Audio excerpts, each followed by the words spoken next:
The origin and development of the Church of Almighty God. In the age of grace, the Lord Jesus promised to his followers, "And if I go and prepare a place for you, I will come again and receive you to myself, that where I am, there you may be also."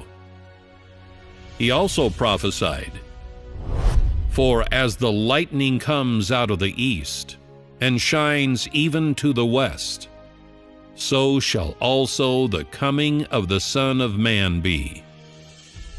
In the last days, as promised and foretold by himself, God has again become flesh and descended to the east of the world, China, to do the work of judgment, chastisement, conquest, and salvation using the Word on the foundation of the redemption work of the Lord Jesus.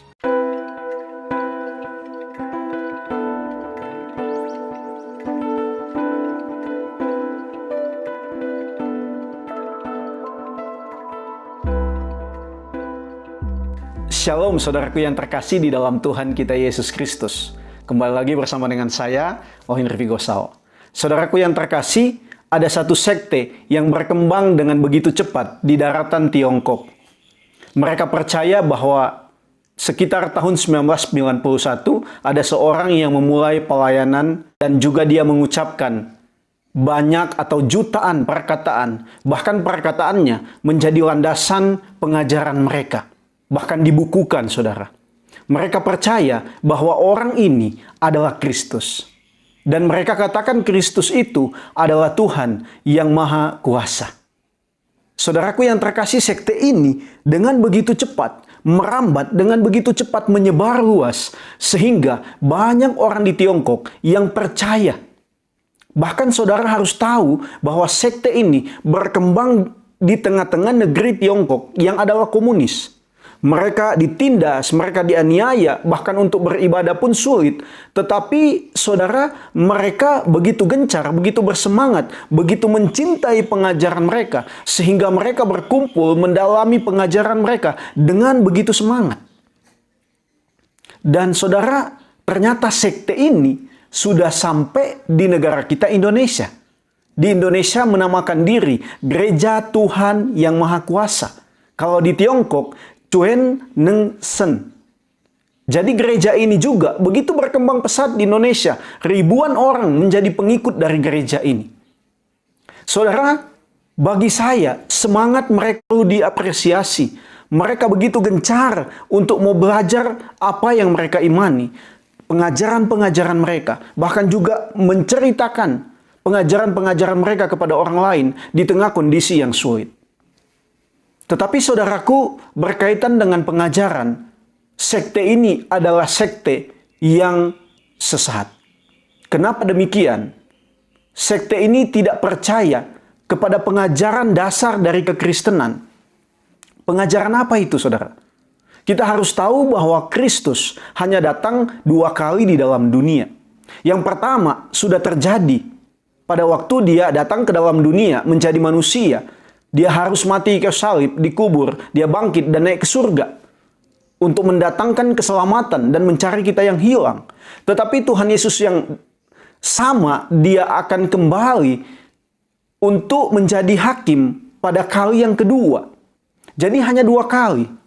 Jadi ketika ada orang yang memberitakan bahwa Kristus atau Tuhan yang Maha Kuasa datang di Tiongkok, meskipun melakukan perkara-perkara yang besar, saya mau katakan bahwa itu bukanlah Kristus yang diberitakan di dalam Alkitab. Kenapa demikian, saudara? Alkitab sudah mengatakan di dalam Matius pasal yang ke-24, ayat 23.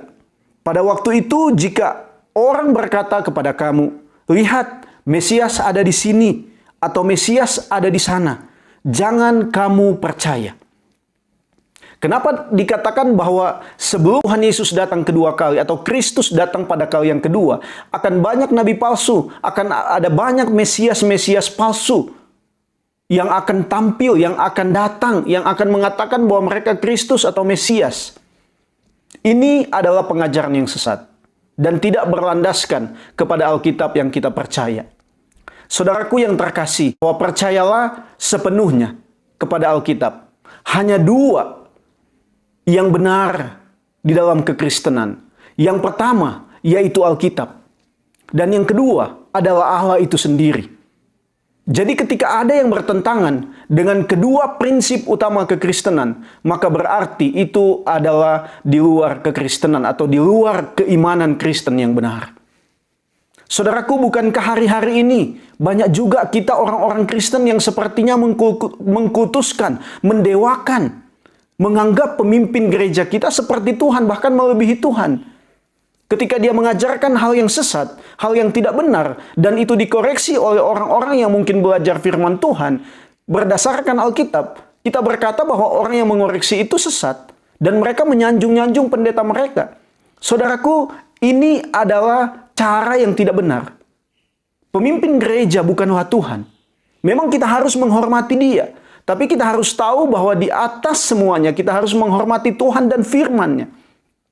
Jadi saudaraku, saya mau katakan bahwa mari di dalam gereja kita, yang utama kita sanjung adalah Tuhan. Dan mari kita belajar firman-Nya. Jangan sampai kita kalah dengan sekte-sekte yang sesat, yang mengajarkan tentang Kristus, yang datang ke Tiongkok. Itu bukan Kristus yang sesuai dengan Alkitab.